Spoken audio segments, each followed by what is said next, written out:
Hey everyone, welcome back. It's Lucid, and I am joined by Demosthenes. Hey folks, excited to share more of this Shinuyama game with y'all. Yeah.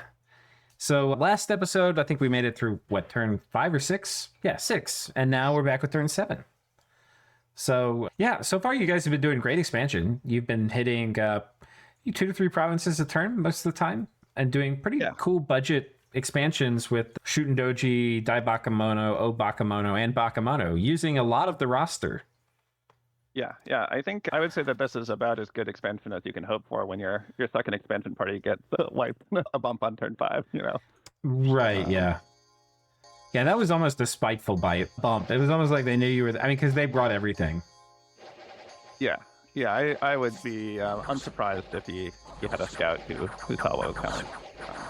I'll also say I was scripted wrong for bump. One of the things with these sort of bodyguard formations is they're a little bit weak to archery because you sort of stand around getting shot, and so that province was your tribe, which has a lot of archers and javelins.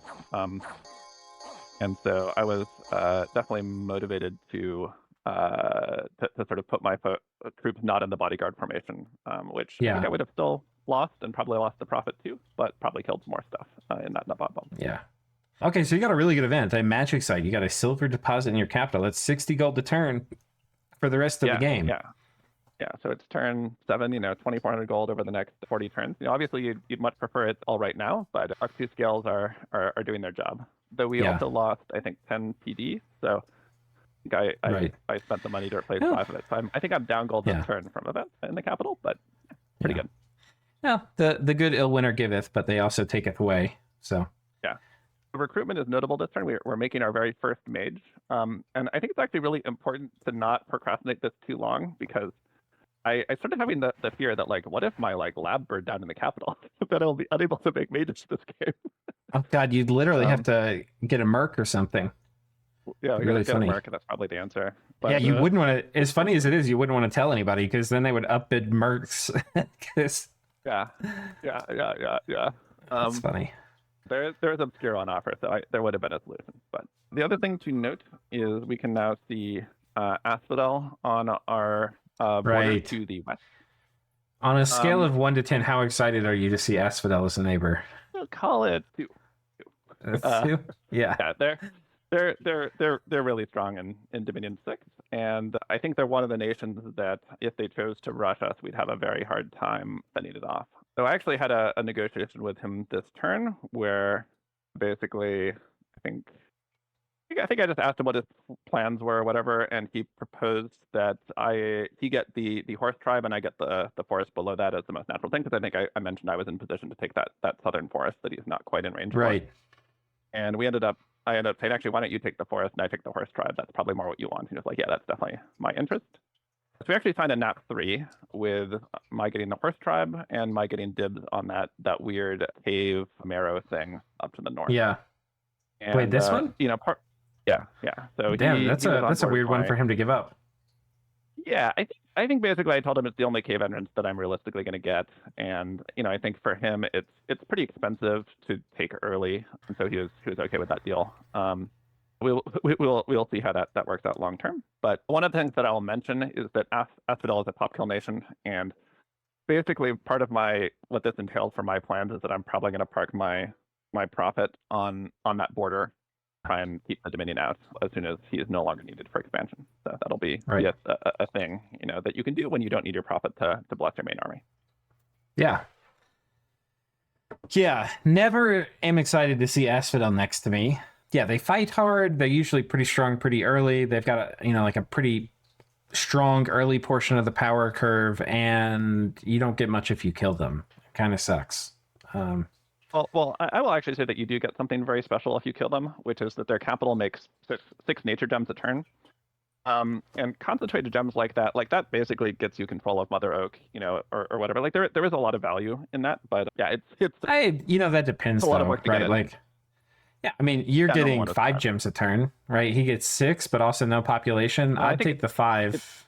yeah. I mean, it's 6. I think it's 6 nature, one death, so 7 total. But yeah, it's Yeah, yeah, I agree. You'd much rather get especially with a scales build like mine. You'd really be happy to have a lot of gold from your capital. right. So Okay. Um, So expansion seeming to go well. It's looking like this looks like a failed yeah, so expansion from Marignon, actually. So yes, that that's was my interesting. suspicion as well. So I was feeling actually very confident about my sort of eastern border seeing that because he's not in a position Yeah. to contest probably any of the stuff there in the near term. I didn't chat with him at this point. I'm not sure he knows that I'm his neighbor yet, Ooh, but I was promising to see. interesting. Camel Riders here. This looks like he's doing foreign recruitment, Yeah, which yeah, I think probably means jamming them. he's planning on being aggressive, which is interesting. We're just supporting expansion. One of the things with Dominion 6 is that expansion is pretty hard. You can take a lot of attrition and so on. And so I Yeah. think, spending money on that rather than on mages or whatever can really help get the borders you want. So I would not necessarily assume he's planning to rush someone so much as he just wants to Okay. take the territory he can. I'm maybe a little more suspicious than you, but Yeah. So you can see we made, just in that brief showing of what the plan is, I made some deer tribe to be lance catchers for that heavy cav province. oh, nice. Yeah, I see that. Cool. All right, let's jump ahead to the next turn. Anything you want to mention before we that's go? it. All right. All right, turn 8. Wow. See, we're going to see a bunch of things here in terms of people's blesses. Let's watch Asphodel first. This one's is this a unfortunate harpy? Ping. Yeah, Yeah, okay. harpy ping. Marignon? Yeah. Oh, wait, this was the province you were going to hit, isn't it? Is this a bump? No, it's a different one.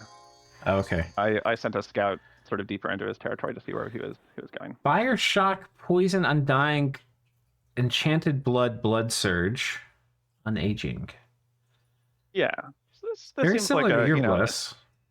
yeah, in some ways similar. A pretty light bless for Marignon, but still, with some great features. The regeneration and blood surge really are going to make them kind of hard to kill, and resistance to a lot of the magic. Blood Surge is significantly worse in Dominion 6 on Cav, because it used to be, I mean, it's not a huge difference, right? But it used to be when the lance would proc, you would also trigger Blood Surge on the hoof, which you wouldn't get the strength bonus, but you would get the bonus attack.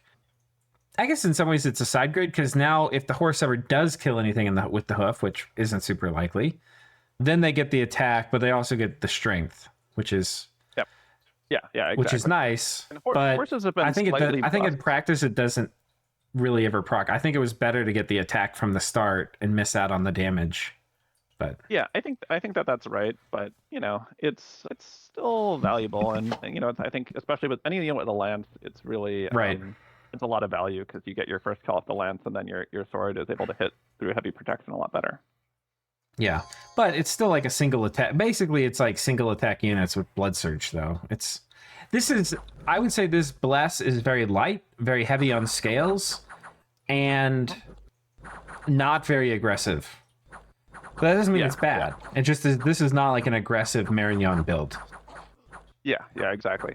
And this is actually a build that I feel like it's a thing that I feel secure seeing that as what my neighbor has, because especially with the sort of shoot and doji tactics that we've been planning on using, right? Those are not going to wipe our die Bakumono so quickly that our sleep cloud won't work on them and so on. So yeah, the other cool thing about the sleep cloud is it doesn't target friendlies, which is pretty unique among auras. I guess it's like the fear aura is also that way. Yeah, and you can just hear how many life drain attacks are going through there. Yeah, so the lance catchers take this. Oh yeah. So look at the kills on that battle report. Oh wow. The shoot and doji are really quite deadly. Against heavy armor, because that armor piercing attack is really quite impactful. Yeah, that's a good point. Okay, very cool. So, Yeah, so if you look east, you can see that it was actually Marignon's cap circle that they were doing. And that's, whenever you see an cap circle province, you put a scout there and you'll know what's going on. Yeah, so seeing this, I was like, there's two possibilities. Either Pythium as an expander, or they hit the God Ear button real hard. Who's playing Pythium? I think the handle is random guy, so I don't. Oh, I feel like I might have played a game with them before. Yeah, I mean that's a wildly aggressive border being set. I mean, to have all three by turn 8 is crazy. I think I don't even think gladiators could do this. I think this has to be an expander. So definitely interesting to see. I should mention, by the way, that this is a sort of intermediate skill game. So there's intermediate plus. So there'll be some people who are super veterans like Kirby. Yeah. And I sort of picked it because I thought the lobby looked like a good lobby. Yeah. I think Marignon's going to be in big trouble, though, because it's kind of a non-aggressive build, which is fine. But because you're like not getting a ton of power early in the power curve from a build like this, you need to expand well and have like good money and forts. And if the problem with like kind of later scaling builds is if you get hemmed in by this, like somebody just comes and sets an aggressive border, like you're never, unless via diplomacy or something, you can arrange a 2v1 or something, you're never really going to like get your feet under you where you could like go fight Pythium and get this stuff back easily, Yeah, so it's definitely challenging, and that river connection sort of setup makes it pretty hard to sort of ride in through there. Like the most valuable province, you sort of have to go around through the swamp or forest to get to. So it's sort of an awkward. Yeah, and if he has an expander that he has researched, like Alt 4, Alt 3, like there's no magic weapons in this. He gets body ethereal on a huge bull or something, buffed with regen. Yeah. I mean, you're never going to be able to get through these choke point provinces like that. And there's a lot of choke point. Well, 2. So. 2, yeah. Yeah. Ooh. Yeah, I will mention, because we'll see it in a couple turns. I think Marignon has already started their first fort. Like, I think part of why their expansion's been a little bit difficult is that they were sort of trying to skimp on exactly how much troops to do in order to get an early fort down. Oh, okay. And that's why we saw some losses. So I think that they're in a better position in the south than it might look from here. Well, Marignon tends to be very resource limited. There are troops that take a ton of resources to make the cav, and you end up having a ton of surplus gold. So I think those things kind of go hand in hand. Just like if you just go like, I'm going to just make as many heavy cav as I can, oftentimes you're going to have a lot of money left over for forts. Yeah. Yeah. And it's worth thinking about mercenaries and so on as well. Yeah. Okay. So in terms of our activities, you pinged the horse tribe. You took this. We saw that. You're going to take this province here. Not going to take barbs yet, though. But you're moving these guys with the archers. Yeah, and if you look at what our to the cap to take this, big archer stack.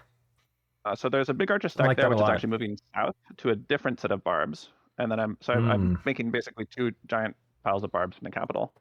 Yeah, in order to clean it out. And obviously that southwest border, I've negotiated with Nazca, but I'm a big fan of the viewpoint that a good way to project weakness is to not take things for a really long time. And so, we want to pick up everything that we've negotiated for sort of as soon as possible. Ooh, and we see, holy shit, we see a Nazca, which hasn't claimed hardly anything yet. Yes. So which is not that surprising. Nazca's expansion is not trivial. I don't want to say it's like the hardest, but it's not trivial. It takes thought and a build and all these things. So, yes, and seeing that, we're gonna be trying to catch whatever they're doing for expansion with our scout. But looking at you're doing a first war against Nazca, right? You haven't told me, but I'm assuming this is what's happening. Yeah. Yeah. Okay. Fundamentally, like look at this other, Marignon. That's not an easy rush target. Asphodel and Nazca, not super easy matchups for us. Nazca, we'll have to see what their bless is, but it's a nation that is unfun to fight in the super late game, and they look like they're having a slower expansion than most. So yep. Okay, just make sure we were reading the situation the same way. Okay. That is the funny thing, though, is like how you and I knew you would pick this for your first war target, and you and I haven't talked at all about the game. But that's also how you get into these, like, I think this happens a lot in new player games, is these like accidental dog piles where like there's like a few people who played like 4 games, and 4 games is enough to know like, okay, we need to go after this guy.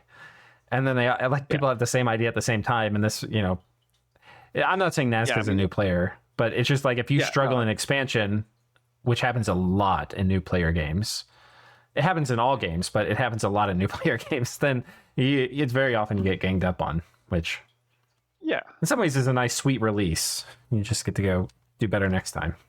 yeah, yeah. And I have some additional news that we get next turn that I can talk about as to what the exact story with Nazca is. But yeah, I think one of the things that I would say one needs to be thinking about when you see a nation like that is how do I make sure that I get a bunch of their land, because they're probably not making it out of the early game.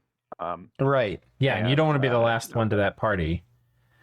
Yeah, The only thing that sucks for you is it's a bunch of wasteland up here, but this is at least as a mountain. But so I actually will say that as Shinuyama, I really want wastelands.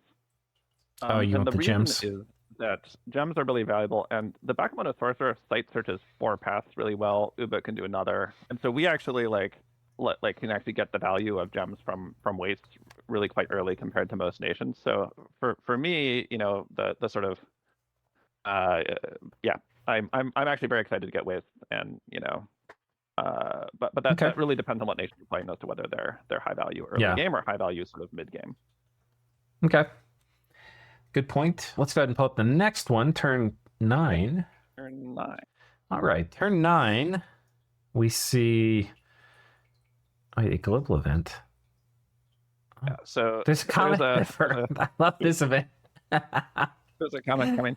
And this is actually an event that really affects the strategy pretty significantly, because I think next turn there's an even bigger unrest spike coming, and we'll take a look at the F1 panel, but I think like the average province is like 30 unrest, as a result of this. Everybody has less gold and less resources during the sort of late expansion phase than they would otherwise. Yeah.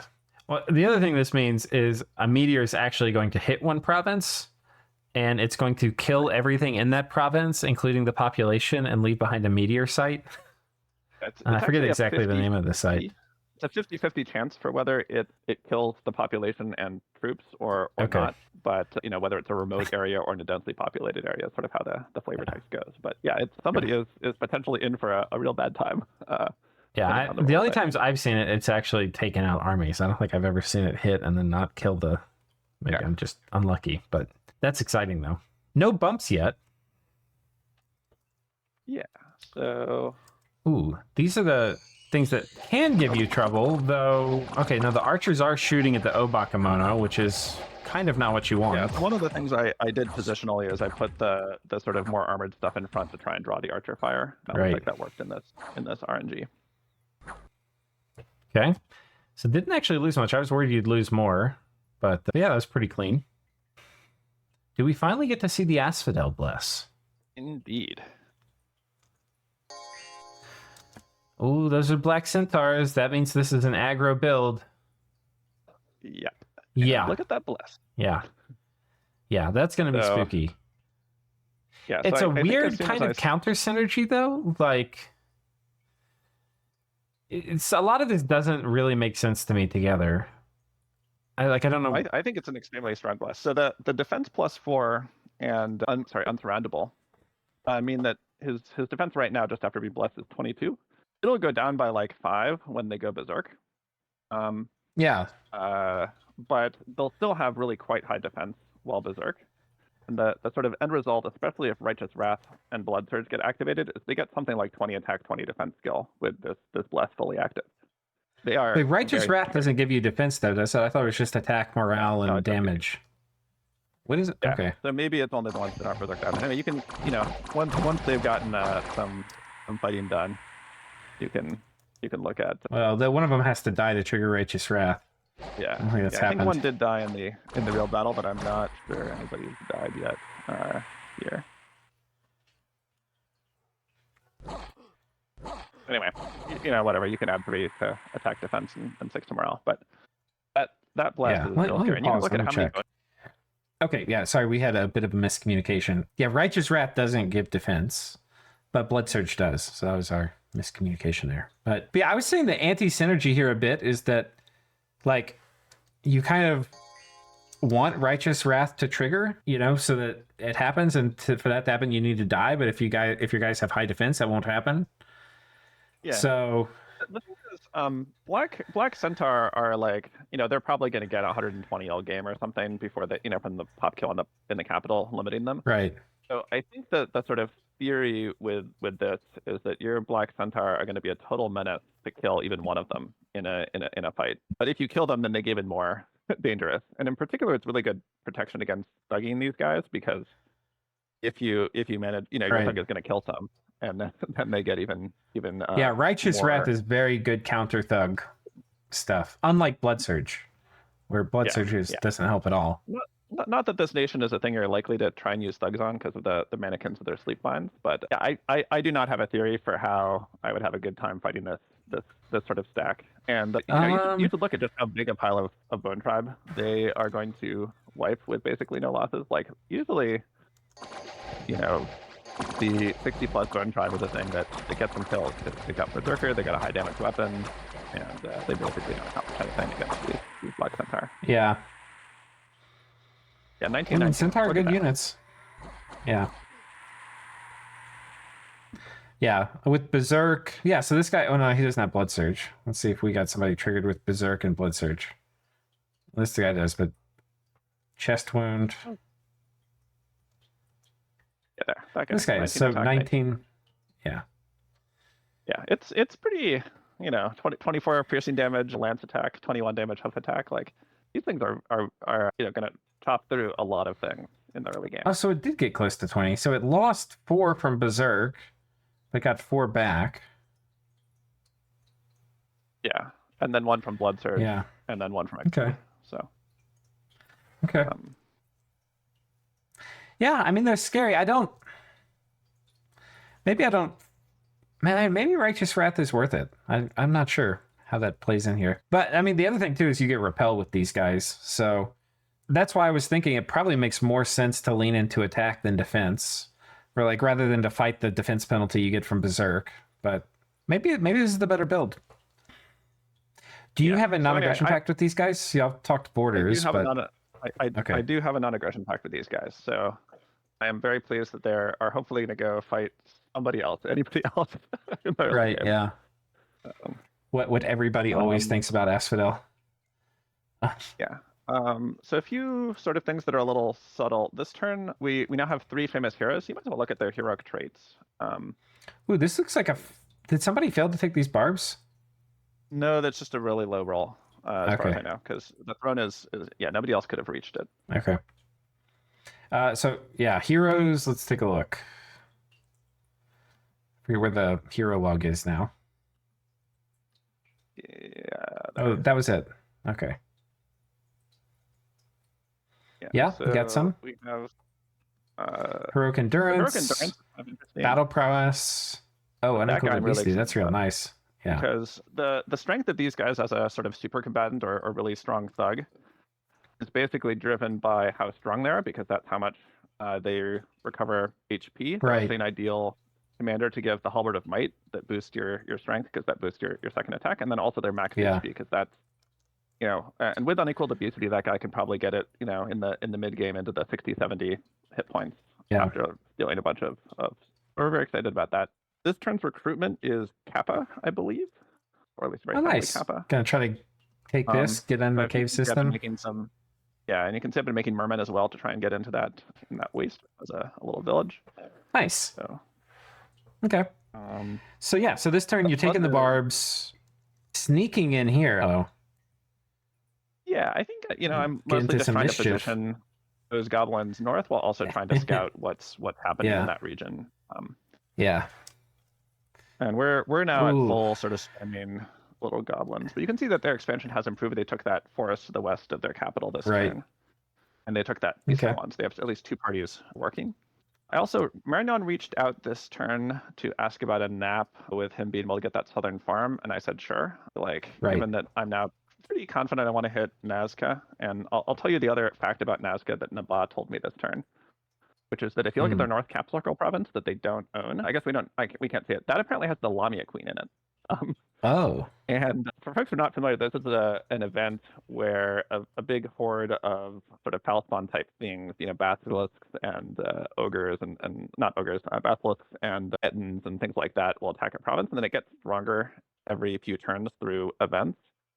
And I've seen this happen in people's cap circles in multiplayer games a number of times, and including actually in my tournament qualifier. And usually it stays indie for the rest of the game because it just as your power level increases, the number of things with super fancy attacks like the petrify attacks or whatever like just keeps going up with it, and you sort of have to commit a lot in order to take it. I feel like it's an event that maybe should have the minimum turn 15 or 20 or something tag on it, but. Is it normally those types of things are minor story events or less? It's probably a minor story event. I think it's not a major one. It doesn't attack out. It just, but we'll probably ping it later in the game, and you'll be able to see just how much. I thought the Lamia Queen could also be like an indie type. Like just it starts on the map, or is it only from events? Yeah, this one is the event one. I think there is a thing where there's an indie type of that form, but that one doesn't gain free troops, so it's actually a lot easier to deal with. This one keeps recruiting more. That's hilarious and sad. Every few turns. Okay. All right. Yeah, but we still have not caught the Nazca Bless, so we don't know sort of what we would be in for with a. You probably could Bane Venom Charm kill it. It's probably a reasonable way. If it's better, it's better than all game. Yeah. That probably used to work. In Dominion 6, disease kills things very, very slowly. That is true. So, I've never gotten an explanation for why or how that changed, but it definitely did. The thing that I understand about it reported it as a bug on beta too.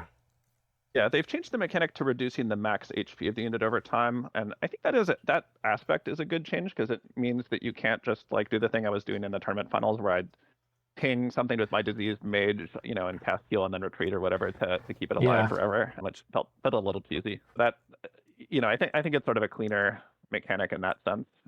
I think basically the bug is that like the probability to lose HP once you're down to like 2 or 3 becomes like 10 to 20%, and so it basically sort of never actually terminates. Yeah, I was looking for a disease guy to see, but yeah. Let's go ahead and go to turn 10. What do you think?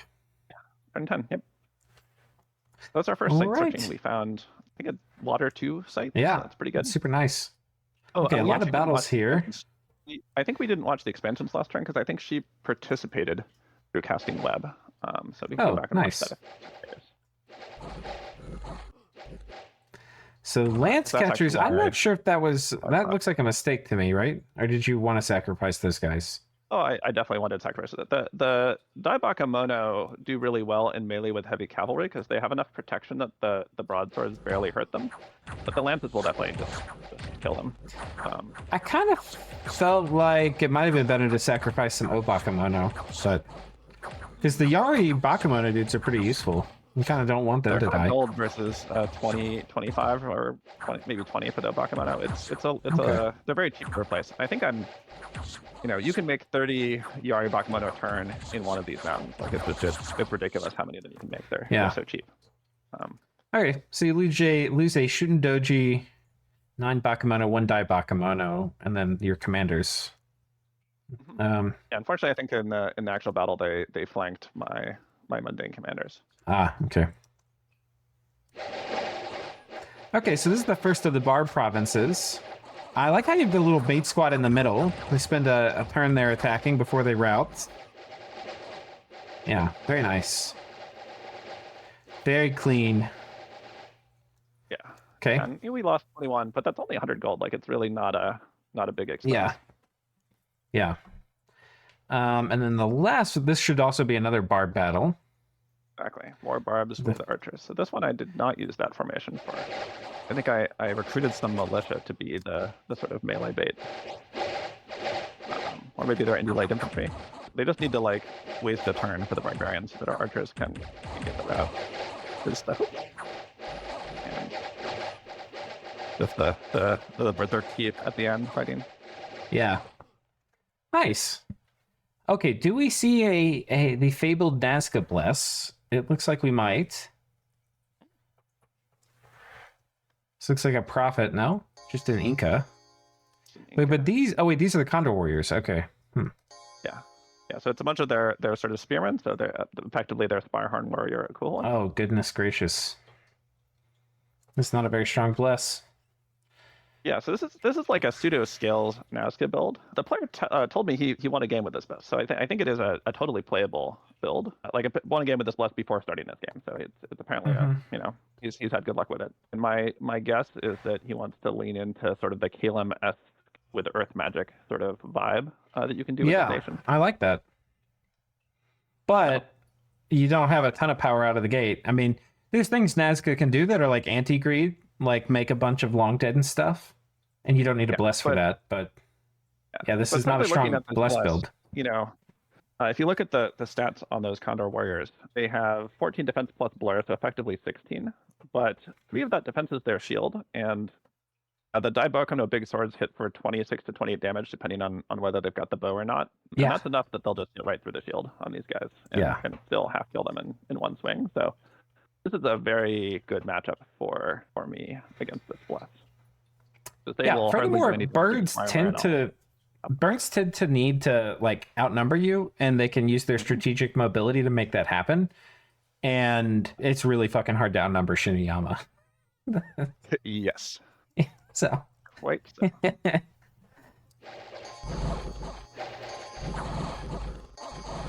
Then I guess I forgot to mention it on... These guys are gonna get butchered. Yes. God. I think there's a lot of cases where you want to be like have your. There's a lot of cases where I think you. Did he win the actual fight one? A little better for him. I think he did in fact win, but as you can see, the losses are more than a turn of recruitment of sacreds, and you know. Yeah, he's host. GG. Yeah. Oh man, yeah, killing him now is just putting him out of his misery. Oh, and Nidavellir Bliss. I'm wondering how people are playing Nidavellir. Yeah. So I didn't realize this at the time, but yeah, this is a very strong bless. It's got enchanted blood for the bit of regeneration and some MR, which, you know, one of their things that you do to kill these things is magic, you know, especially sorcery, like enslaving their mind or whatever. Blood Surge and Righteous Wrath. And one of the funny mechanics about Righteous Wrath is that it triggers when you kill one of their Scar Souls without killing these. Yeah. Yeah, so, I knew that. It's very easy to get that proc on like all of your dudes, and the stats stand up with are pretty darn good. Oh, this guy's got it. Yeah, 20 attack, 32 damage. Yeah, the thing they're not great against early is actually, especially with the build like this, is the chaff. This is very much like a killy build, right? Like this is focused on killing enemy elites. So like the way you would actually probably want to fight this is actually like huge massed archers and stuff like that. Like your Bakemono archers would ruin these guys. Yes, as long as I had enough of a front line to like last. Yeah, like 500 Bakemono archers or whatever would give them a very bad time. Yeah. Okay. And Asphodel, they are continuing to cream northwards. It looks like they might be going for Nidavellir. They've got a perfect border with the Nidavellir at this point, but I don't think we necessarily know what their sort of diplomacy plans are at this point. Right. Okay, so are you getting ready yet to attack these guys? Yeah. So if you look at the 2 provinces on their border and look at the recruitment in them, you will see some evidence of making a lot of Yari Bakemono. And one of the nice things about that sort of western one is that he probably can't see what we're doing there, but the east one he can. You're also pretty well set up to like sneak and turn 1 Alpha Strike his capital. Yes, and we will in fact, you know, our plan at this point is that we're going to sneak a bunch of guys into that barbarian province to be able to sort of Alpha Strike into his cap circle or capital, depending on what feels prudent at the time. Yeah. And I think as of this turn, we are almost finished with expansion. There's just that horse tribe in the west left that we need to sort of bring up troops for. Well, let's go ahead and see if we can skedaddle to turn 11. Yeah, let's look at the Nabab border briefly. Yeah. Oh, no, sorry. No, that's next turn. Yeah, I think we are basically good for this turn. Okay. Let's check what we're building in the cap. All right, turn 11. Oh, God. Oh, God. Say it ain't so. Yeah. And I think this is actually a thing that happens for a lot of folks in expansion. This is Nazca doing what I would say is a Fabrisky expansion with some Circle Masters. Once things start going wrong in expansion, especially if you don't have resources, then you start taking more and more risks often. and you can get away with it if nobody is watching. But what tends to happen is you get sort of this attritional pile up as sort of one of these bird nations where you really need critical mass to make good trades. This is not a Nazca border actually- province. This is him This doing is an not. aggressive expansion. Yes, this is in the sort of 3x3 square around the Nazca. Yeah. Ooh. So he lost. Oh, he won this in our bet. Wait, didn't he win this when we were watching, or did he lose? Oh, maybe yeah, he might have won in this RNG. Yeah. So he won with like 7 5 guys troops left, in this, but yeah. and he actually lost in the real game. And then this guy comes you know, in and takes it.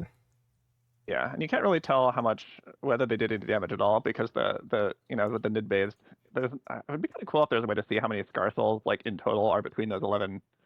Yeah. Dudes, but it's 1 unit, so not. Well, now not the big risk you're having is these guys might cut you off. These bastards. This is what I was talking about. Like, it happens in new player games, but it happens in experienced player games. Like, you've got to get there fast when you see somebody failing this hard. Yeah, and Naba has already indicated intent to hit the north of Nazca. So Yeah. So in some ways it's sort of good for the game state. None of us is going to get too far ahead, if Right. we get a chunk. But yeah, I'm actually kind of unhappy that Nidavanger got that, just in that the way that mountain is organized. It's not a mountain you can cross in mountain survival. So now, if I end up taking stuff and not going to want to sort of cross west, I have to go like around the long way. But Right. it happens. Yeah, this is And I see, and all that you can just see the flow of the arrows. The flow of the arrows is northwards. So yes. Off to Nazca, they yelled as they marched.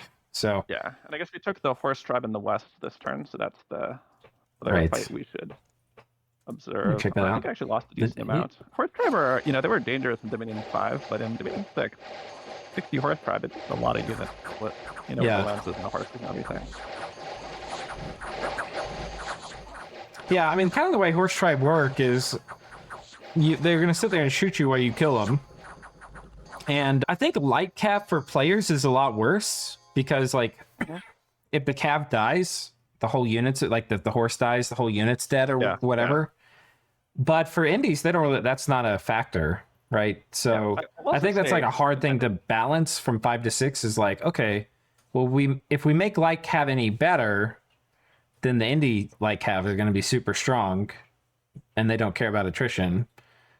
But players, it kind of sucks that, yeah.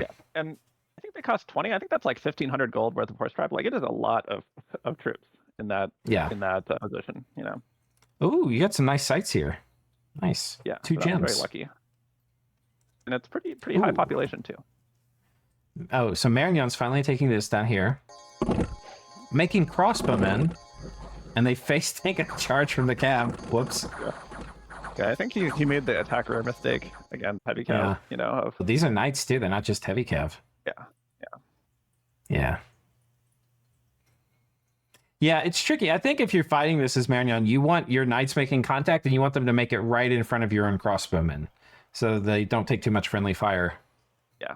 So why don't we look at the F1 thing? You can see you have a nap with these guys? I do not. I asked them about what's going on, and there's actually an interesting story. So the stuff in the east is headed into the cave system. The stuff in the west just lost a bump with Man, who is his western neighbor. So okay. Those are retreated troops after some Knights of Avalon paced them off.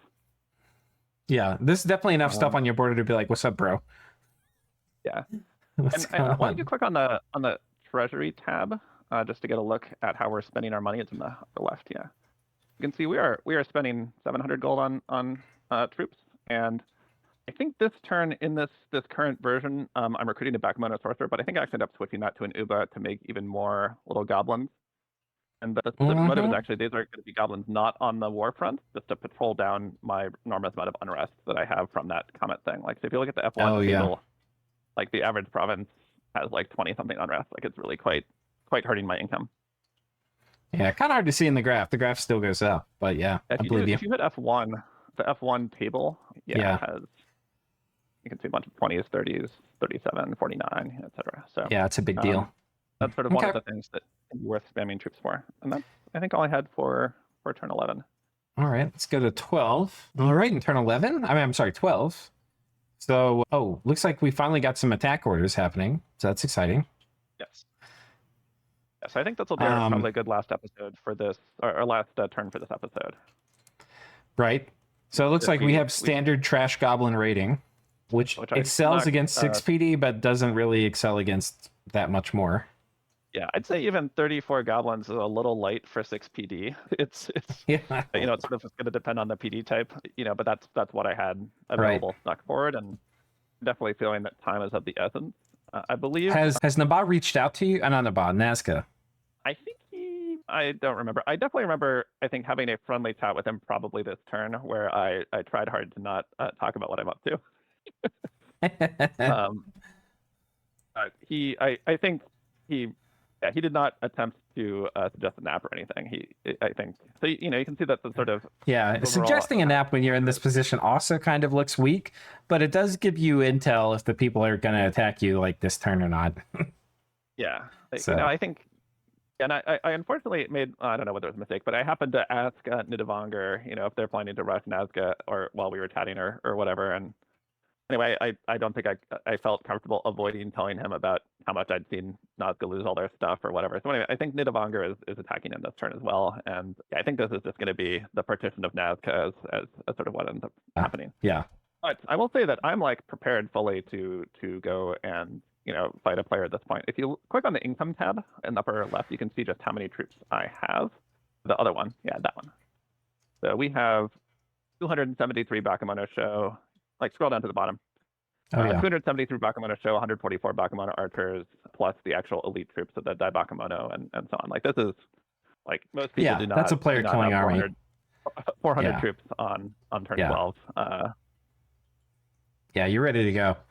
Okay, well, cool. So you've got your elite troops coming into a major army here with a lot of your shooting doji. Yeah, and a piece of the strategy there is attacking, sort of my theory is that I can move up my main army this turn where he sort of, usually what a lot of people will do is they'll move up their main army and then attack, but that really telegraphs their intention. Right now, even if he has scouts around, the only thing that's actually on his border able to attack him is the 20 units in that mountain. Yeah. So, the hope here is to be able to get a good element of surprise. He may be expecting trouble from somebody or whatever, but he's probably not expecting, a big attack from me this turn. So. Yeah. And it looks like he's been so beaten down now that I doubt he could even, all he could really hope to control is his capital at this point. So what he does though. Yeah, you'll see what I think he does have a fort up in the north. So I think it's again sort of on that farm just north over of here. There. Right here. No, up there. Yeah. So he does have some recruitment that is not the capital, and those are it's 2 mountains and a forest that he has. So he actually has a decent amount of capital resources despite the Lamia Queen misfortune and not having figured out how to deal with the barbs yet. Yeah. But nonetheless, I mean, this is going to be a very challenging situation for him, especially if he doesn't happen to have something patrolling that stops those Bakemono raids. Yeah. Okay. Cool. Yeah, so it looks like a next episode tuned in, we'll get to watch the start of the Nazca war or partitioning. But yeah, thanks so much for sharing these turns with us, Demosthenes. Any closing thoughts for this episode? I hope folks had fun. I think one of the things that is interesting about this expansion into Neo in general is just the number of different types of expansion parties that I made. There were the 2 archer parties, there were the sort of that first one of little goblins and Obakemono. There was, the sort of third one with Bakemono and Obakemono and so on. And, I think it's sort of one of the things that, it's worth mentioning that for a lot of nations who actually can make good use of not just making a single thing. Right. In order to sort of supercharge your expansion. And so hopefully this gives people some ideas for how to have good expansion with scales nations or scales builds. Yeah, it's turn 12, and you're at 1, 2, 3, 4, 5, 6, 7, 8, 9, 10, 11, 12, 13, 14, 15, 16, 17 provinces, and you lost a party pretty early, a big party. So, yeah. I effectively have a 2 out of 3 sort of border with all 4 neighbors. Yeah. given that I don't really want to be provoking anybody else into feeling like they got a bad deal with me, I think this is sort of the ideal setup. Asphodel has the force that they're probably going to want, realistically. Naba, Yeah. that cave system is really value for them. So they're probably feeling pretty good about the arrangement. And for Yeah, I think. Marignon, Yeah, I gave him time to take the sort of last farm. Yeah, I mean, Shinuyama, I don't think is a nation that struggles to expand by any means. But I think if you are like a newer player, just try to like don't feel the need to like innovate much on top of what's been done here. Just try to copy like how he did expansion, and like it's going to be a great way to start your game off. Like this is great expansion. Yeah. So there's subtlety that I kind of glossed over too. Like kind of how he was setting up the parties. We didn't really spend much time talking about scripting, and he had a lot of intuition for how many shooting doji and how big the parties were he was sending there. But if you kind of go back and look at that, you can kind of maybe figure out what the decisions were. So yeah, and maybe another thing I'll mention is like I would have been tempted to tank my terminal skill to terminal 2 or 3 with this nation, because you don't really need or recruitment points that much. But I found that I couldn't make expansion work well if I did that. Like sort of the cutting your sort of resources and recruitment too much, it felt sort of problematic. And so anyway, I think that's sort of one of the things, like, try expanding, a couple times just for fun, single player. And, if you're finding it's not hitting your goals, think about maybe tweaking the scales or whatever, or tweaking, sort of what recruitment things you do or how you fight different indies. And I think I did about 3 expansion tests before this game. So nice. it could definitely be worth doing too. Each one takes like half an hour. The game's going to run for months. It's definitely a worthwhile investment. And I think, I'll just get you set up for a much more, sort of successful start. As we can see with Nazca, if things go wrong in expansion, your game can be sort of already on the path to being over on turn 12. So. Okay. Well, cool. See you guys in the next episode. Until then, take care. See y'all.